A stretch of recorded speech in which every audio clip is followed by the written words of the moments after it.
I'm Malcolm Vandels. This is an excerpt from Do the Wrong Thing. We are in book 2. Do the Wrong Thing is a book series or extra long novel that opens with a woman trying to kill herself. She says, "I don't know why I tried to do this," and by way of explanation tells her life story. Last week in Do the Wrong Thing, Ava wondered why boys don't like her and why her mother is so sad and why she feels so strange around Mr. Fern, whose name, that's their English teacher, and I've changed his name to Mr. Sexton. And I'll put my questions at the end. This is the beginning of a chapter called The Changing Landscape. Liz tells me that her sister was at a party over the weekend. When her sister opened a bedroom door by mistake, she saw Chris and Tammy inside. Tammy was putting her pants on. I want to feel superior to Tammy when I hear this because she had sex with a guy she wasn't married to, but then I realize I can't because we're not in Catholic school anymore. And Tammy's actually superior to me because she lost her virginity. I can feel disgust, though, because even if she's lost her virginity, she should not get caught like that. Air is warming, snow melting, and green shoots are beginning to appear. In a few months, I will leave high school forever. As I slouch out of English class, Mr. Sexton says, "Ava, can I talk to you for a minute?" I turn around. He's looking down at his desk, nonchalantly writing in a book in front of him. I walk over. I'm not more nervous than usual. The way he's standing tells me it's nothing bad.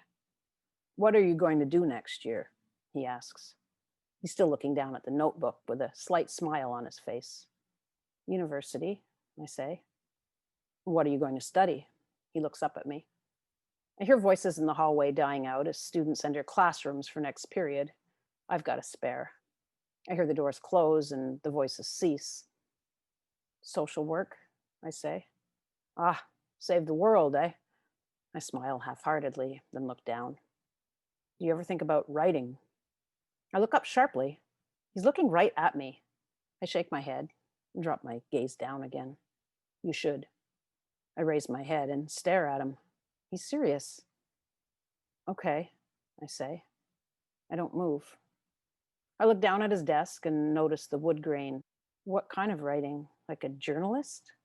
I ask. "No, I don't think that's right for you. More creative." "Like a novelist?"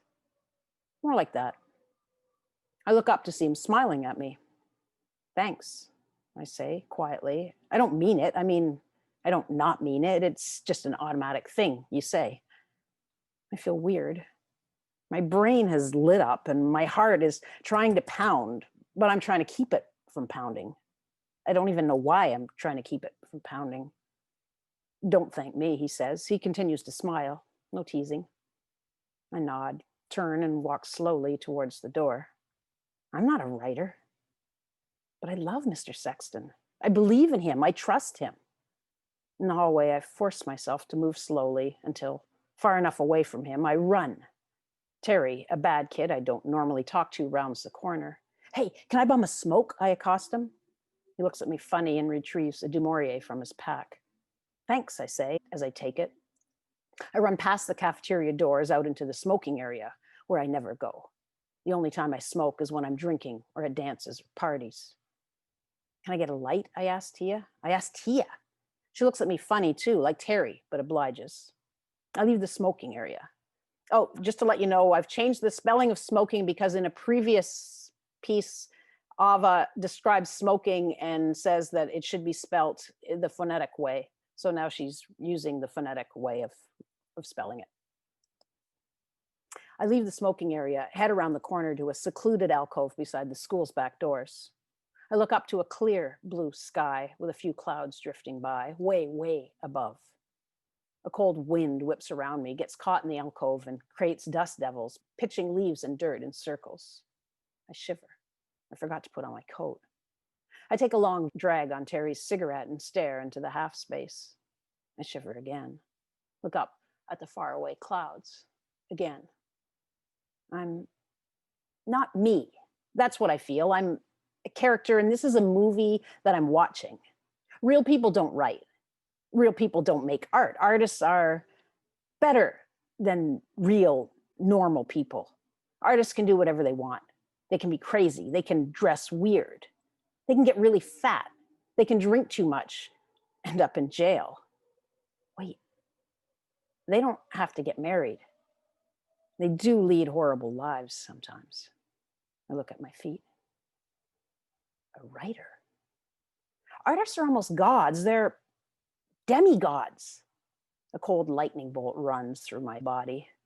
My mother is going to be furious. A writer. Border woman, Mr. Garrick, my math teacher says. The class howls and I grin. Border woman, he says it again, enjoying the attention, or what is it?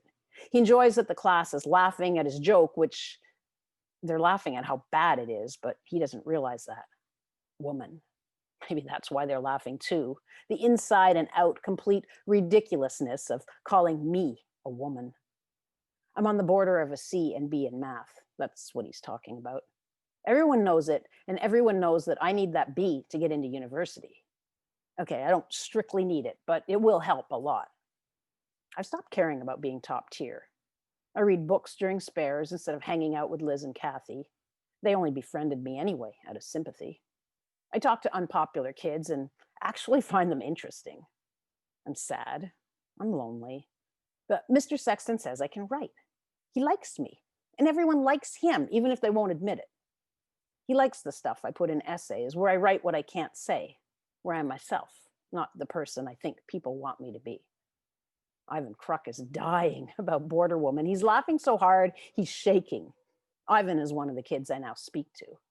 He has a skin condition which puts unsightly white blotches on his otherwise olive complexion. That's why he's unpopular. The blotches are not on his face, though. During our next math test, Maureen Smith moves to the side and angles her page so I can read her answers over her shoulder. Maureen Smith, a top tier, is helping me get my B. Is she still top tier? Yeah, she's still top tier. She's come down a little because she's in grade 13 with us brainiacs. Or am I and my fellow smart kids suddenly higher in our status because we're in grade 13? Oh God, things are confusing. Last year, Maureen turned orange from eating too many carrots. Who would have guessed that you could actually change your skin color by eating carrots? Who would have guessed a top tier would do that? How many carrots does it take to turn orange? I didn't lose respect for Maureen then. I actually became kind of curious and I don't know, I felt sad for her. My heart twinged and I'd stare at her longer than I would have dared before. I wondered if maybe she wasn't as strong and confident as I had thought.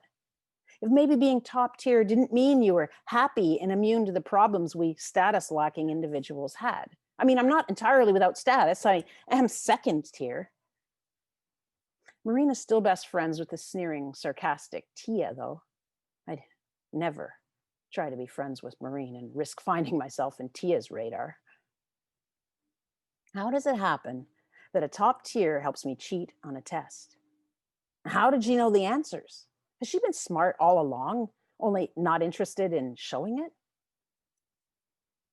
Mr. Garrick looks at me with open admiration. We got, Maureen got an A on that test. For the record, I've never cheated on anything before.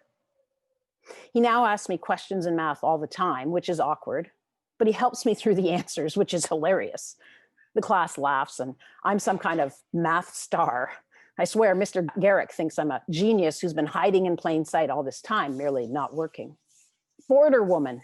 It rings out in the halls when my classmates pass by. I grin stupidly, and so do they. I like this new feeling of belonging, of being part of something. A warmth kindles someplace deep inside.